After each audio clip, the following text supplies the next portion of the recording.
That's one thing I really like about your work, is that,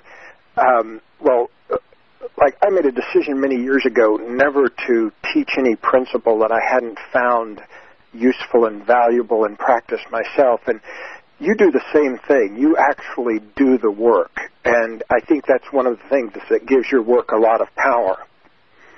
Well, I love it, and I know that when I first started on the spiritual path and being with teachers and seeing how insane a lot of them were, it was depressing. I went through a hard time once with a teacher who I really admired, and then I got into their inner life and was horrified.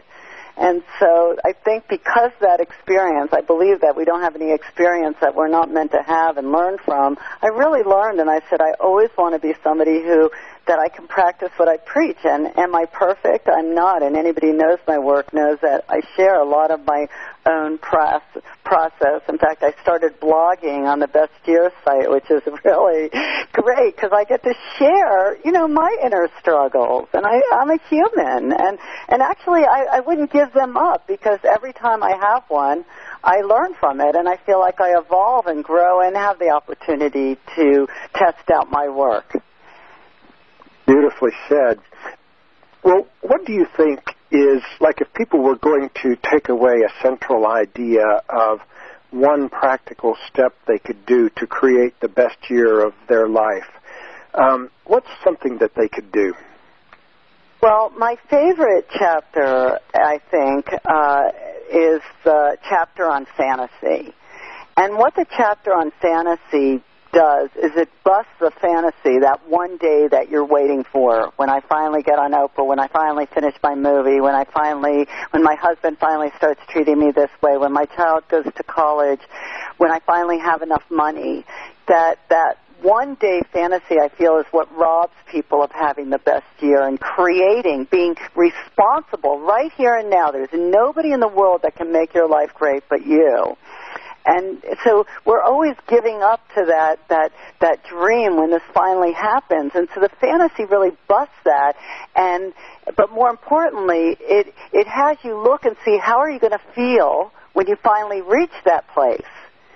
And I believe that feeling is what we're searching for. And the fantasy is just the soul's way of kind of showing you, telling you need something else. So for an example, I share in the book about when Dark Side made #1. My fantasy was that one day I would become #1. Well, after I became #1, I was depressed.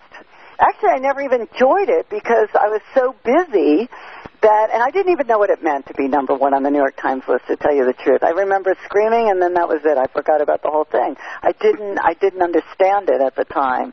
But afterwards, I went into a very dark time, and I remember I was leading a seminar, a shadow process at the Chopra Center, and Deepak and somebody else came over to congratulate me, and they're like, well, how you doing?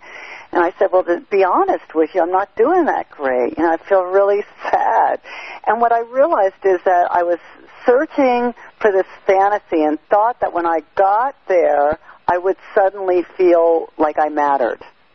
And that was your fantasy, that was the one that was going to do it for you. Exactly. And then there was no fantasy, and because I didn't know how to make myself matter to me, or I didn't really know how to acknowledge myself. And I realized after that, Gay, that I could just call Aunt Pearl. She would tell me that I mattered. Or my sister Ariel, she would tell me that I mattered, and that I needed to take that back and take responsibility and tell myself why I mattered. I was going too fast to matter in my own life. And so when I started doing that, so I distinguished the feeling and what I needed and started waking up every day and saying, what could I do to feel like I mattered or feel important or feel worthy today? And I just did it for 6 months. And at the end, I felt tremendous. And all of a sudden, there was nothing out there to chase. And so I tell people, if you're looking for respect, if you're looking for admiration, if you're looking for love, if you're looking to feel successful, how will you feel when you're successful? you'll feel important or you'll feel worthy to start now. Give up. You're not going to find it out there. And I know you know this from working with a lot of people who are celebrities or that have a lot of money. Almost all of them go through this, like, oh my God, I finally got where I wanted to go, and I don't feel like I'm supposed to feel. Yes, exactly. And I just wanted to put in a plug again for people on the call to be sure to go to bestyearofyourlife.com because it has some really wonderful things on it. And particularly I wanted to mention the blog that Debbie's writing. And I learned something about you that really made me chuckle because it's exactly what I do. You were mentioning in your blog that you have 50 sticky notes all over your car, your purse, your computer, your desk, and you write notes on the back of receipts and business cards. Well, one of the things that happens when I come back from a trip is I literally download all of the little sticky things and pieces of paper and everything that I've gotten from my trip.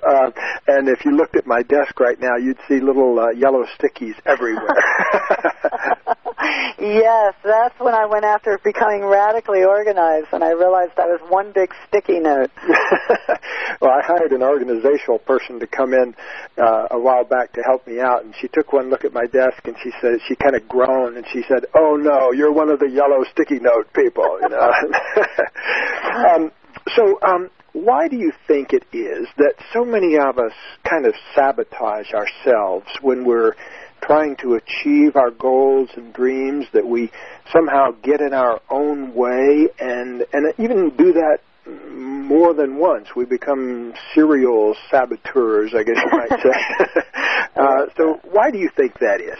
Well, the first thing that comes up to me is a quote that my friends Paul and Lane Cutright once said, "The guilty seek punishment." And I feel, especially since I do so much